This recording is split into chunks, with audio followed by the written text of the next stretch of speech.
Chapter 2. We hadn't been on any outings before.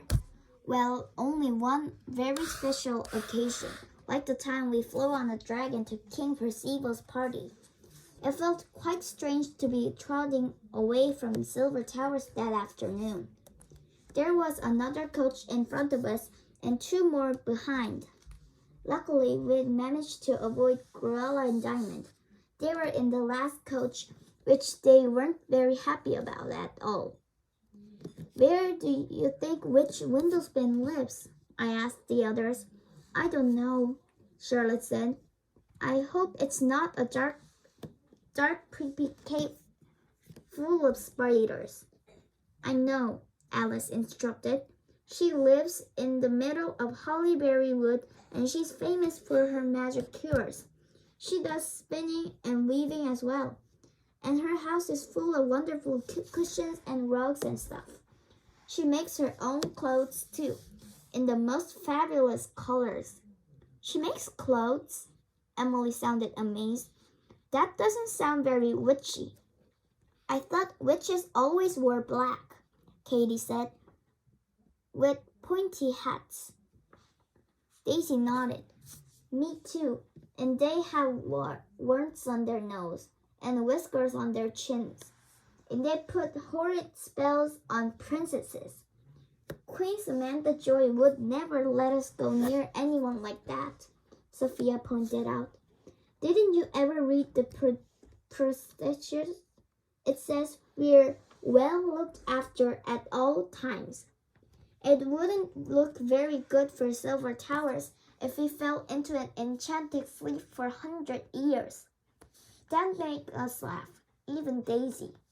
And as the coach began bumping and rattling up a pretty leafy lane, I decided I was really looking forward to meeting which windowspin.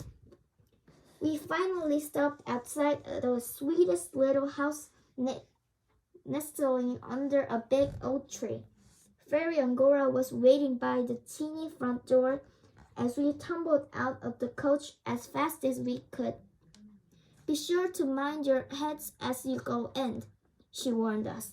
Listen very carefully and don't be surprised by anything you see.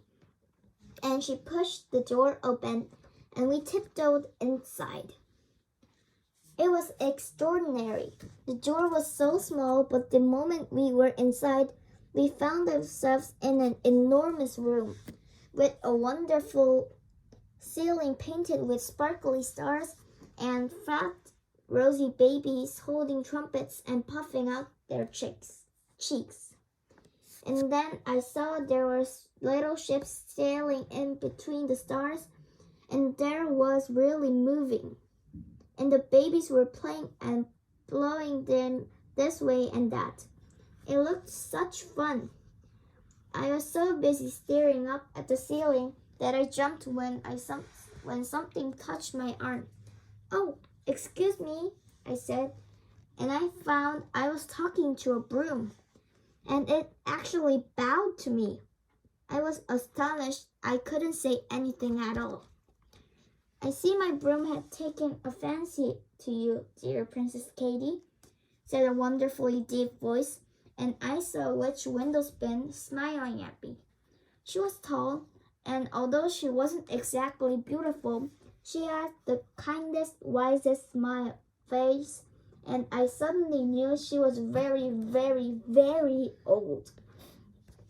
She was dressed in a glorious shimmering golden silk gown with a frigid emerald green shawl round her shoulders, and there was the golden lilies shining in her hair. Welcome to you and all your friends, she said. This is my home. Please come and sit down. The cottage was one of the most gorgeous places I've ever been. There was a roaring fire, and in front of the fireplace were heaps and heaps of the softest rainbow-colored cushions and floaty wool rugs and blankets. The students from the first coach were already sitting there looking so cozy, and a little black kitten was curled up in Princess Lisa's knee. The six of us found our way up to a heap of plumped up indigo and purple pillows, and we sank into them as if we were settling into a heap of clouds. I don't think I've ever been so comfortable. I lay back and watched the babies blowing the ships, and it was absolutely heavenly. I could feel my eyelids dropping when suddenly there was an incredibly loud knock, knock, knock on the door. Which Windlespin has been arranging some pots and bottles on the table, and she looked up in surprise. Goodness, I thought Fairy Angora was still outside. Princess Katie, would you let them in? Of course, I jumped up and hurried to the door. At once, Gorilla and Diamond came barging past me, pushing the door open wide.